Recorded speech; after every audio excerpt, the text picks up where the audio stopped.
Hello, everybody, and welcome back to the diagnosis. My name is Andre. I'm your host, and today I wanted to talk about depression, specifically major depression. And we may venture off a little bit. Major depression or clinical depression, depending on the terminology you use. So a little bit about me. I work in an inpatient setting, and I deal with acute individuals, dangerous to themselves or danger to others. Nothing I enjoy more than dealing with a psychotic individual and trying to talk them down or get them as close to reality in that moment as I can, so they can make a better choice. All right. So on one hand, that's kind of what I deal with. On the other hand, I have a lot of major depression, and that puts people sometimes in a state where they're a danger to themselves or others, of course. But it made me question. It made me ask. I wonder how many people are actually affected by this, because some of the reasons for that to trigger the major depression were actually things that are fairly common, And so more often than not, I find myself trying to talk to these individuals and explain to them how fortunate they are that what's going on with them was noticed by someone, or they noticed what was going on, because it was so direct and it's so there. I'm having these thoughts and it scares me. And so sometimes it prompts me to move and do something about it. And that is reaching out for help, or family members see this change in me and they notice, that something's going on and we need to get, him or her help.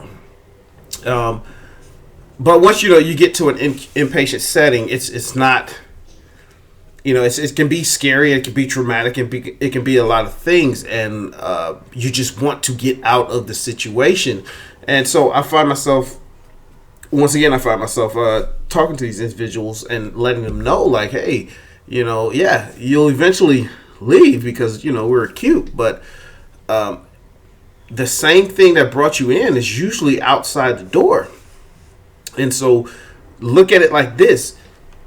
You were fortunate that you were able to catch this before it went any further. So you need to, kind of develop a plan when you leave, so that you have a way to deal with and cope with what's going on the outside the doors. And that usually works. But that is at a more severe form of the depression, like you're actually having the thoughts. What about I like dysthymia, that's what I say, but it's persistent depressive disorder is what it was changed to. But what about that? That's a level. You have a level of functioning there that people may not notice what's going on with you. You may not notice what's going on with you, but at the same time, it's very dangerous. So a little bit about persistent depressive disorder is this. You're depressed more often than not for longer than a 2-week period. 2-year period. 2 weeks. 2-year period. Major depression is 2 weeks. But you're depressed more often than not for longer than a 2-year period. But you're still able to function. It's not as severe as major depression, but it is a form of depression. So before I get into that, let's talk a little bit about the symptom or symptoms, or specifically, what I'm the symptom I focus on. So there are a lot. All you gotta do is look online, do your research. There's a lot of symptoms of depression, major depression, clinical depression. For me, primarily, the one I deal with most is the recurrent thoughts of death, not just fear of dying or suicidal ideation. I'll say with or without a plan. That's the one I primarily deal with the most, and that's what would land a person in an acute setting, hospital. So going through that 2 year period of being sad more often than not, I do feel like there's periods of major depression within that. But the funny thing about humans is we adapt and we're resilient in a sense, and sometimes it's a negative thing because at the end of the day, if more often than not for a 2 year period I'm sad and depressed, that becomes the norm, and now I'm just there. Makes sense to us, but the reality of it is this: I have to change that. I have to change that, or it's going to get worse, and then I'm going to hit that period of major depression, or and it's not just suicidal. I may be dealing with homicidal tendencies. I may just constantly be feeding into negative energy. The cognitive distortions start due to it. Just so many things, so many different ways it can go. And I think the most dangerous thing is this: with dysthymia or persistent depressive disorder, you still have the ability to function somewhat. And so these could be the judges. This could be the police. This could be, the lawyers, the doctors, the lady at the DMV, or the man at the FDA. So I would ask you this. Well, I will tell you this. Let's say that. I know with me. I know me.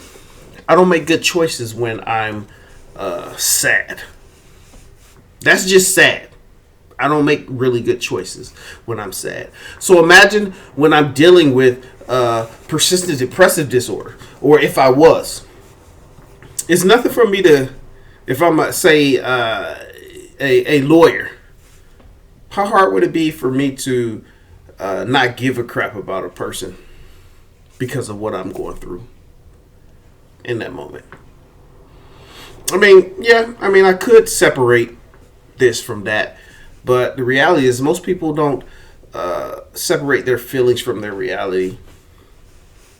It's pretty hard to do on one hand, and on the other hand, some people feel like there is no difference. My feeling is my reality, right? So, in my opinion, persistent depressive disorder or dysthymia could be more of a detriment to an individual, just in my opinion, more of a detriment to an individual, because it's easier to deny what's going on with you. It's hard for family or a support system to notice that something's going on with you if every day you're going to work and you're paying your bills and you're doing this and you're doing that. You could come off as just serious. Hey, he's just a serious guy. He rarely smiles. He rarely jokes. He's, over a lot of different things. And the reality is you're depressed, right? For over 2 years. So with that in mind, a lot of the videos I do are based on just awareness of what's going on, of mental health issues. So primarily, I've been talking about the adults, and I deal with adults in an acute setting where I work. So it can also affect kids, and you don't need the 2 year span of sad more often than not when you're dealing with kids. It's just 1 year, and primarily it's going to affect their mood. So keep that in mind. Of the two that I've talked about today, major depression and then also dysthymia or persistent depressive disorder, I feel like dysthymia is the more counterproductive to a person because of the ability to mask itself. Because when I say mask itself, I mean this: if I'm going to work and I'm paying bills and I'm doing everything that I need to do, it's easy for me to feel like I'm okay. There's nothing. This is the norm. And that's where it hides. Some people say it's just a form. of major depression. I don't know, but that's the way it hides, and it's not as severe. So whereas major depression, you can kind of see where an individual is going through something. You may not see it with somebody that's handling their business and doing what they're supposed to do, but at the same time, they are also going through depression. And on top of that, you can also have bouts of major depression within the dysthymia, right? So keep that in mind. Right? So you would have some people who would refer to that as double depression.